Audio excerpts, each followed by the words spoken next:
एक गाणं जे आहे ते तुला भेटल्या भेटल्या सगळ्यांनाच तुझ्या चाहत्यांना पहिलं आठवतं ते म्हणजे ऐका दाजीबा.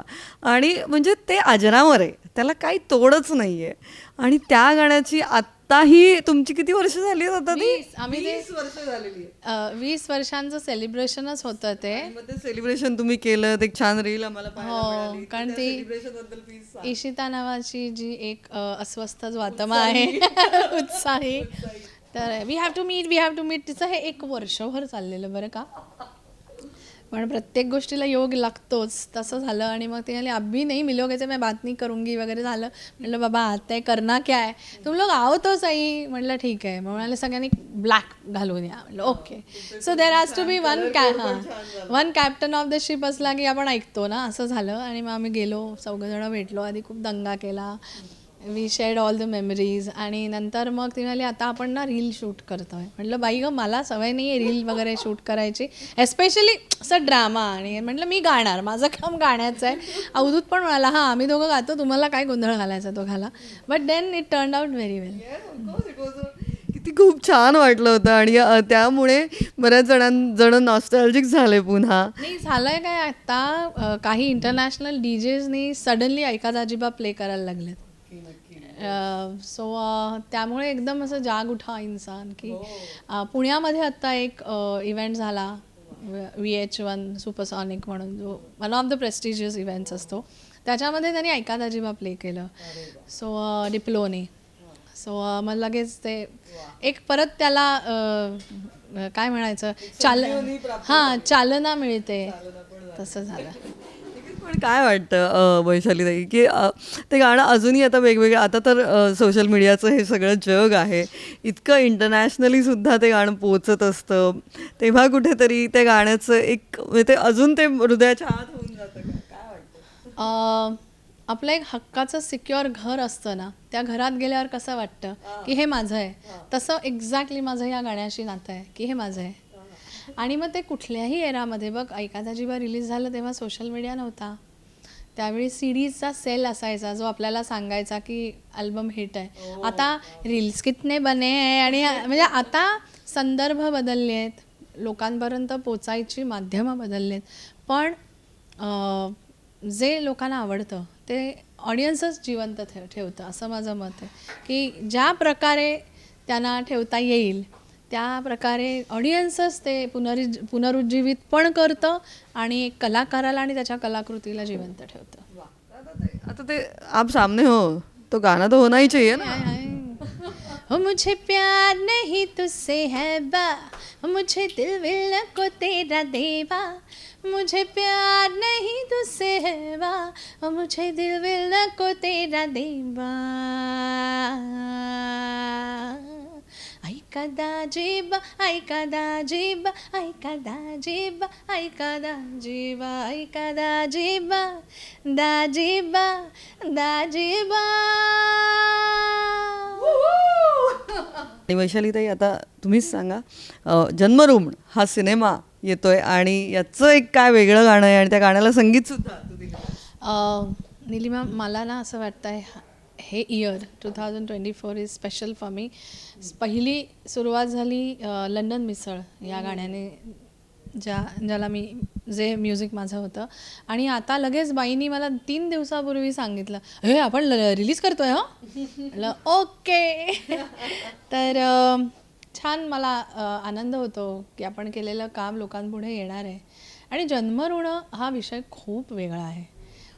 आपोआपच मग त्या वेगळ्या विषयाचं गाणं, त्याच्यातले शब्द, त्याच्यातले इमोशन्स, त्याचं सिंगिंग, हा सगळाच एक वेगळा स्पेक्ट्रम होतो. आणि माझ्यासाठी संगीतकार म्हणून मला चॅलेंज होतं की जन्मऋण या शब्दातच सगळं आहे की आईवडील आणि मुलगा हे रिलेशन आहे. आणि मग त्यांच्यात काय घडतं, कोण कोणाचं ऋण फेडत नाही.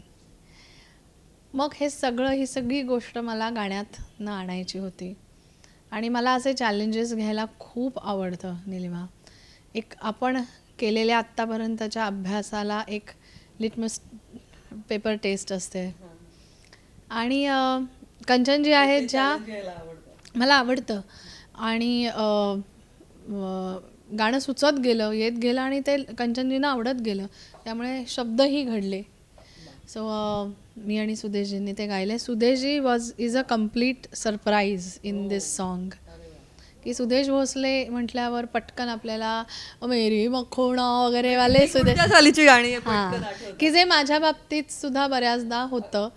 पण हे गाणं खूप सिरियस आहे. एका आईवडिलांच्या इमोशन्स आहेत या गाण्यात, की आपल्याच मुलाने आपला घात केला आहे आणि आता काय. ते गाण्यांचे शब्दही आम्हाला ऐकायचे आणि अर्थात गाणं ऐकायचंय, कारण समोर वैशालीताई आहे. या गाण्याची जी पहिली लाईन आहे ती कंचनजीने मला दिली, की मला अंगाई झाली अबोलं. कारण हे दोघं जे दिग्गज कलाकार आहेत ना, त्यांनी पडद्यावर एक्झॅक्ट हीच इमोशन दिले. आज अंगाई झाली अबोलं. आणि मग पुढे पुढे सुचत गेलं मला,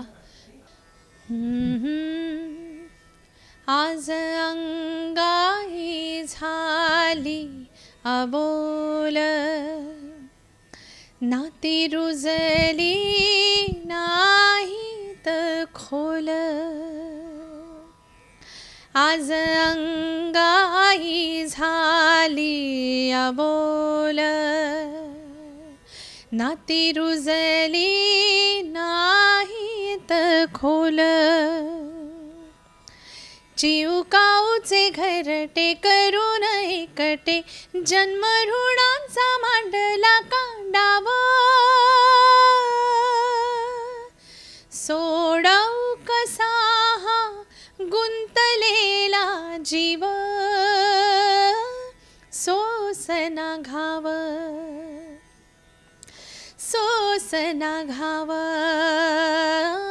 सोसना घाव,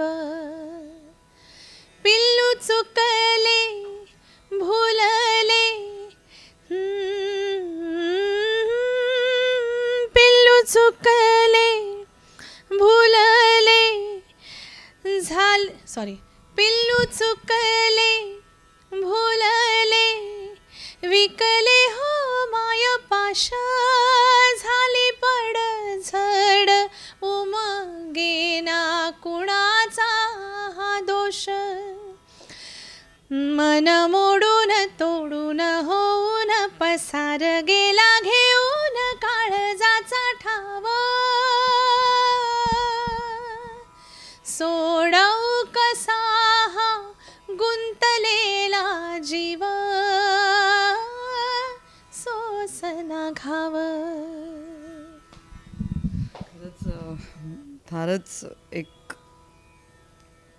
म्हणजे इतकी आर्त इमोशन्स आहेत त्याच्यात की हां, कारण ना त्या दोघांचा एक छोटासा व्हिडिओ मला तिने दाखवलेला, शूट ऑलरेडी केलेलं, आणि त्या दोघांच्या चेहऱ्यावरची जी स्तब्धता होती, की झालं आहे काहीतरी भयानक घडलं आहे आपल्या बाबतीत,